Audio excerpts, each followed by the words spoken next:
Hello friends, हम लोग UPSC का पीवाईक्यू कर रहे हैं 2003 का। कब का? 2003 का। इससे पहले मैंने 1995 से स्टार्ट किया हूँ। ये सारे प्लेलिस्ट आपको मिल जाएंगे, ठीक है। आइए देखिए, यूपीएससी का, ठीक है, किसका? यूपीएससी का, पीटी का, ठीक है, प्रीलिम्स का, ठीक है, या प्रारंभिक परीक्षा, ठीक है। आइए जल्दी जल्दी करते हैं क्वेश्चन। सीधा वीडियो को बहुत छोटा रखने का ट्राई कर रहा हूँ ताकि आप लोग जल्दी से जल्दी आप एनालाइज करिए। बस प्राचीन भारत का कार्य अभी क्या करें, सिर्फ हम लोग एंशियंट इंडिया का कार्य, प्राचीन भारत का। आगे हम लोग सभी चीज़ों का करेंगे और सबका प्लेलिस्ट बन जाएगा, ठीक है। यहाँ आइए ध्यान दीजिए, 2003 कितना क्वेश्चन है? 5 क्वेश्चन है गाइस। देखिए 5 क्वेश्चन, ठीक है। तो देख रहे हैं आप कैसे 4-5 क्वेश्चन आने लगे हैं अब, ठीक है। आइए अब क्वेश्चन पढ़ते हैं। क्वेश्चन नंबर 1, ठीक है। यहाँ देखिए क्वेश्चन, निम्नलिखित कथनों पर विचार करें, ठीक है। तो आपको क्या करना है, कथन पढ़ना है और उस पर विचार करना है। पहला, वर्धमान महावीर की माता लिच्छवी के मुख्य चेतक की पुत्री थी। दूसरा, गौतम बुद्ध की माता कौशल राजवंश की राजकुमारी थी। तीसरा, 23वें तीर्थंकर पार्श्वनाथ बनारस से थे, ठीक है। इन कथनों में कौन सा सही है? यहाँ देखिए सही, इसको आप नोट करिए, सही है, गलत नहीं पूछा है, सही पूछा है, सही है। केवल एक, केवल दो, दो तीन, एक दो और तीन। आप समझिए कि कैसे हम लोग को क्या बोला था मैंने, सिलेबस आपको मैंने समझाया, समझे आप लोग। सिलेबस में क्या है कि ये जो बुद्ध धर्म और ये क्या कहते हैं, जैन धर्म से आपको संबंधित है ना, जैन धर्म और बौद्ध धर्म से। तो ये टॉपिक का चीज़ है कि नहीं, मैंने आपको बताया था, उसमें सिर्फ इन दोनों को पढ़ना है आपको। तो आइए देखते हैं इन दोनों के संबंध में हर एक जानकारी। इसका आंसर क्या हो जाएगा फ्रेंड्स? इसका आंसर हो जाएगा सी। क्या हो जाएगा? सी। यहाँ देखिए सी, एक मिनट, यहाँ देखिए, दिख रहा है आपको? सी में क्या है, 2 और 3, 2 और 3, 2 और 3, है ना। इसका एक्सप्लेनेशन थोड़ा सा मैंने नीचे दिया, देखिए यहाँ पे।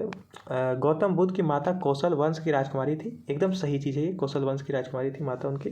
गौतम बुद्ध सिद्धार्थ के बारे में आप सुनिए थोड़ा सा, गौतम बुद्ध सिद्धार्थ अभी थोड़ा थोड़ा आप लिखते चलिए, बाद में इसके बारे में हम लोग डिटेल से पढ़ेंगे। बट क्या है कि आप लोग पीवाईक्यू का, मैं मान रहा हूँ कि आप लोग नोट्स बनाते चल रहे हैं, तो वहाँ पर थोड़ा थोड़ा लिखिए। देखिए गौतम बुद्ध का जन्म कब हुआ था? 563 ईसा पूर्व। कहाँ? नेपाल, लुम्बिनी में, ठीक है, वन में, वहाँ पे जंगल, फॉरेस्ट में, ठीक है। यहाँ देखिए वन में, लुम्बिनी में। कहाँ है ये? नेपाल में है, ठीक है। और कब टाइम पीरियड क्या है इसका? 563 ईसा पूर्व, है ना, ईसा पूर्व। ईसा पूर्व मतलब ईसा मसीह के जन्म के पूर्व, है ना, 563 वर्ष पूर्व। माता, है ना, ये टाइम पीरियड इसलिए रखा गया है क्योंकि ये आपको मैं समझाऊंगा ये पूरा डिटेल कि ऐसा कैसे रखा गया है कि टाइम पीरियड। पर हिस्टोरी ज़्यादातर वो लोग लिखे तो ऐसा बोलते हैं, पर अभी इसका फुल फॉर्म बदल गया है, ठीक है। आप आइए दिखाता हूँ मैं आपको एक चीज़। उनकी माता का क्या नाम था? शुद्धोधन, है ना, शुद्धोधन, है ना। और ये शाक्य गणराज्य के मुखिया की बेटी थी, ठीक है। शुद्धोधन जो थे वो क्या थे? शाक्य गणराज्य के मुखिया थे और उनके पिता थे, ठीक है, इनके बेटे थे। और माता जी कहाँ की थी? महामाया, बुद्ध के बारे में बता रहा हूँ, महामाया, ठीक है। कौशल राजवंश की राजकुमारी थी, ये भी राजकुमारी थी कौशल वंश की। और शुद्धोधन कहाँ के थे? शाक्य गणराज्य के, ठीक है। इनके बारे में पूरा डिटेल बताऊँगा, आपको एक बहुत मार्मिक घटना आपको लगेगी, बहुत अच्छा स्टोरी है, इसको आप सीखने को आपको मिलेगा बुद्ध धर्म के बारे में, है ना। पालन पोषण कौन किए थे? मौसी बोला जाता है, प्रजापति गौतमी उनकी नाम है ना, क्योंकि माता का इनका देहांत हो गया था वे, तो मौसी ही उनको पाली, ठीक है। यहाँ देखिए 23वें तीर्थंकर पार्श्वनाथ बनारस से थे, ये एकदम सही बात है, ठीक है। आपको मैप में दिखाऊंगा कि कहाँ पे। काशी नरेश अश्वसेन के पुत्र थे। और ये जो महावीर थे, ये जो पार्श्वनाथ थे, पार्श्वनाथ, ठीक है, याद रखिए 23वें तीर्थंकर पार्श्वनाथ, ये जो थे काशी नरेश अश्वसेन के पुत्र थे, ठीक है। वर्धमान महावीर की माता लिच्छवी के मुख्य चेतक की पुत्री नहीं थी, ठीक है, ये क्वेश्चन गलत है, ये वाला स्टेटमेंट गलत है। यहाँ देखिए 24वें तीर्थंकर जैन धर्म के वास्तविक संस्थापक महावीर स्वामी थे, ठीक है। 24वें तीर्थंकर कौन थे? जैन धर्म के वास्तविक संस्थापक भी थे और उनका नाम था महावीर, है ना, स्वामी।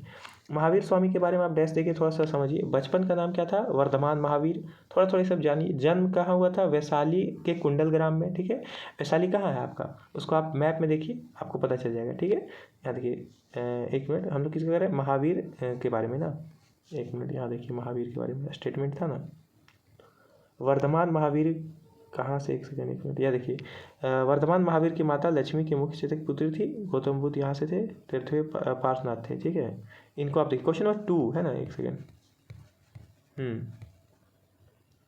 एक सेकंड, हाँ, ये देखिए लास्ट का फैक्ट क्या है? महावीर के बारे में पढ़ रहे ना, 24वें तीर्थंकर महावीर, इसके बारे में समझिए। जैन धर्म के वास्तविक संस्थापक महावीर स्वामी थे। और महावीर स्वामी के बारे में थोड़ा सा समझिए। बचपन का नाम क्या था? वर्धमान महावीर। जन्म कहाँ हुआ था? वैशाली के कुंडल ग्राम में 540 ईस्वी पूर्व। टाइम पीरियड आपको समझ आ रहा है, 540 ईस्वी पूर्व। पिता क्या नाम था पिता का? सिद्धार्थ, है ना। ज्ञात्रिक कबीले के प्रधान थे वे, ज्ञात्रिक कबीले के प्रधान। यहाँ देखिए, बुद्ध का जन्म कब? 563 ईसा पूर्व। और महावीर का कब? 540 ईसा पूर्व। कौन पहले जन्म हुआ? महावीर का। ठीक है, आइए देखते हैं प्रश्न संख्या 2 में। चलिए, बहुत कम क्वेश्चन है दोस्तों, आइए जल्दी जल्दी क्लियर करते हैं। निम्नलिखित कथनों पर विचार करिए। ठीक है, अब पढ़िए कथन को और विचार करिए। अंतिम मौर्य शासक बृहदर्थ की हत्या उसके प्रधान सेनापति पीयूष मित्र शुंग ने की थी। ठीक है। दूसरा क्वेश्चन क्या है? अंतिम शुंग राजा देवभूति की हत्या उसके ब्राह्मण मंत्री वसुदेव कनु ने और उसके राज सिंहासन को हथियाया। ठीक है।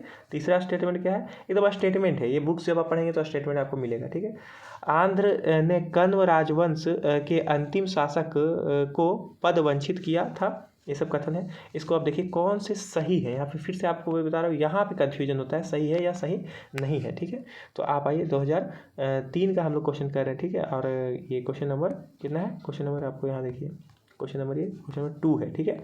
इसका आंसर क्या हो जाएगा? डी हो जाएगा इसका आंसर। ठीक है। यहाँ देखिए डी, 1, 2 और 3। ठीक है, 1, 2 और 3। यहाँ देखिए 1, 2 और 3, ये सही है, ये सही है और ये सही है, यानी कि तीनों कथन सही है। ठीक है। इस पर थोड़ा सा एक्सप्लेनेशन देखिए। अंतिम मौर्य शासक बृहदर्थ की हत्या उसके प्रधानमंत्री सेनापति पीयूष मित्र शुंग ने की थी। ये एकदम सही कथन है। और इसके बारे में थोड़ा सुनिए। शुंग वंश की स्थापना कब? 185 ईसा पूर्व। ठीक है। और 112 वर्ष तक चला था। ठीक है। ये शुंग वंश 112 वर्षों तक चला था, बहुत बड़ा से, 185 से 73 ईस्वी तक। ठीक है, आप समझ रहे हैं। दूसरा क्या था? अंतिम शुंग राजा देवभूति की हत्या उसके ब्राह्मण मंत्री वसुदेव कण्व ने की और उसके राज सिंहासन को हासिल कर लिया। ठीक है। यहाँ देखिए, ये भी सही कथन है। और तीसरा क्या था कथन? यहाँ देखिए, इसको पढ़िए। आंध्र के कण्व राजवंश के अंतिम शासक को पद वंचित किया गया था। एकदम सही है, उसको पद वंचित किया गया था। थोड़ा सा और इसके बारे में एक्सप्लेनेशन दिया गया है कि आंध्र सातवाहन वंश की स्थापना सिमुक नामक व्यक्ति ने लगभग 60 ईसा पूर्व में किया था। ठीक है, 7 ईसा पूर्व में। अंतिम कण्वंशी का अंतिम शासक कौन था? सुशर्मा। ठीक है, सुशर्मा के बारे में आपने पढ़ा होगा। सुशर्मा जो था वो अंतिम कण्व शासक था, उसका हत्या करके वो स्थापित किया था। ठीक है, फिर से मैं समझा दूँ आपको। 60 ईसा पूर्व में कौन सा? सिमुक नामक व्यक्ति जो था, अंतिम कण्वंशी शासक सुशर्मा की हत्या करके ये आपका सातवाहन वंश का स्थापना किया। मैंने सातवाहन वंश, कण्व वंश, ये सब एक्सप्लेन करूंगा। ठीक है, अभी आप पॉइंट में आप लिखते चलिए। गोदावरी नदी के उत्तरी तट पर स्थित प्रतिष्ठान या पैठन को राजधानी बनाया गया है ना। और जीत गया तो क्या किया? पैठन को क्या किया? राजधानी बना दिया गया। ठीक है, गोदावरी नदी से वहाँ पे वो इसको यहाँ साक्ष्य मिलता है। यहाँ देखिए, 60 ईस्वी पूर्व से 37 ईस्वी पूर्व तक राज किया था ये। ठीक है, आगे चलिए। अगला क्वेश्चन है 3 नंबर। देखिए, शूद्रक द्वारा लिखी हुई प्राचीन भारतीय पुस्तक मृच्छकटिकम, आप देख रहे हैं बार बार रिपीट हो रहा है ये, तो आपको क्या करना है? इसको इग्नोर नहीं करना है, इसको आपको डिटेल में समझना है। मृच्छकटिकम का विषय क्या था? मैंने इससे पहले भी आपको बताया है, पिछले इस ईयर में बताया था। एक धनी और एक गणिका की पुत्री का प्रेम का गाथा। बी क्या है? चंद्रगुप्त द्वितीय के पश्चिम भारत के शक क्षत्रपों पर विजय। तीसरा क्या है? समुद्रगुप्त के सैन्य अभियान तथा शौर्यपूर्ण कार्य। चौथा क्या है? गुप्त राजवंश के एक राजा तथा कामरूपी की राजकुमारी की प्रेम गाथा। ठीक है, तो आप इसका समझिए। क्वेश्चन नंबर 3 का क्या आंसर हो जाएगा? यहाँ समझिए, ए हो जाएगा। इसका आंसर क्या हो जाएगा? ए। यहाँ देखिए, यूपीएससी को प्रेम गाथा, इस टाइप के टॉपिक्स में बहुत इंटरेस्ट है। ठीक है, उसको ये सब बहुत अच्छा से आता है पूछना। एक धनी व्यापारी जो था, समझिए यहाँ पे समझने का चीज़ है। एक धनी व्यापारी जो है और एक गणिका की पुत्री का प्रेम। ठीक है, ये गाथा इसमें आपको मिलता है मृच्छकटिकम में। ठीक है, ये प्रेम गाथा बहुत ही मार्मिक घटना है। ठीक है, ये बहुत स्टोरीज आपको मिलेंगी। इसका हिंदी ऑप्शनल होगा, वो समझते होंगे। इन चीज़ों को वहाँ पर संदर्भ में प्रस्तुत किया जाता है। क्वेश्चन नंबर 3 को थोड़ा सा एक्सप्लेन किया गया। शूद्रक द्वारा लिखी हुई प्राचीन भारतीय पुस्तक मृच्छकटिकम, विषय क्या था? आप समझ गए, एक धनी व्यापारी और एक गणिका की पुत्री का प्रेम संबंध था। ठीक है, प्रेम गाथा था उसमें। ये क्या है, नाटक है, क्या नाटक है। एक सेकेंड मैं फिर से बता दूँ, नाटक क्या है देखिए। चारुदत्त नामक ब्राह्मण सर्थवाह व्यापारी, ठीक है, व्यापारी कौन था, ये जो ब्राह्मण था ये आपको इन्होंने ये व्यापारी था, ठीक है, सर्थवाह, ठीक है। मृच्छकटिकम का अर्थ क्या होता है, मिट्टी की गाड़ी, ठीक है। कितना मार्मिक नाम रखा गया है उस उपन्यास का, मिट्टी का गाड़ी, ठीक है, खिलौना या गाड़ी, ठीक है, मृच्छकटिकम, ठीक है। यहाँ देखिए, जब आप अन्य ऑप्शंस को आप पढ़ेंगे, जब आप इस सब को पढ़ेंगे कहीं भी बुक में, तो आपको क्या करना है, उसको थोड़ा सा दिमाग रखना है। चंद्रगुप्त द्वितीय के पश्चिम भारत के शक क्षत्रपों पर विजय, इस पर आपको थोड़ा सा देखना है कि कैसे विजय का क्या कहानी था, एकदम लाइन बाय लाइन, क्योंकि स्टेटमेंट दे देता है, ठीक है। समुद्रगुप्त के सैन्य अभियान तथा शौर्यपूर्ण कार्य, इसको पढ़ना है आपको। जब आप पढ़ेंगे तो समुद्रगुप्त के बारे में, चंद्रगुप्त द्वितीय के बारे में, ठीक है। गुप्त राजवंश के एक राजा क्या है, कामरूप की राजकुमारी के प्रेम गाथा, इसका जो प्रेम गाथा इसका क्या संबंध है, इसको हम लोग पढ़ेंगे, ठीक है। आगे चलिए एक्सप्लेन। क्वेश्चन नंबर 4, ठीक है, क्वेश्चन नंबर 4, निम्नलिखित कथनों पर विचार करिए। चोलों ने पांड्य तथा चेर शासकों को पराजित कर प्रायद्वीपीय भारत पर प्रारंभिक मध्यकालीन समय में अपना प्रभुत्व स्थापित किया, ठीक है। ये आप समझ रहे हैं क्या बोल रहा है, फिर से समझिए। चोलों ने पांड्य तथा चेरों, है ना, चोलों ने पांड्य तथा चेर, है ना, यहाँ देखिए, चोल और पांड्य तथा चेर शासकों को क्या किया, पराजित कर दिया, और प्रायद्वीपीय भारत, है ना, प्रायद्वीपीय भारत, है ना, उस पर क्या किया, प्रारंभिक मध्यकालीन के समय अपना प्रभुत्व स्थापित कर लिया। दूसरा क्या है, कथन को सुनिए।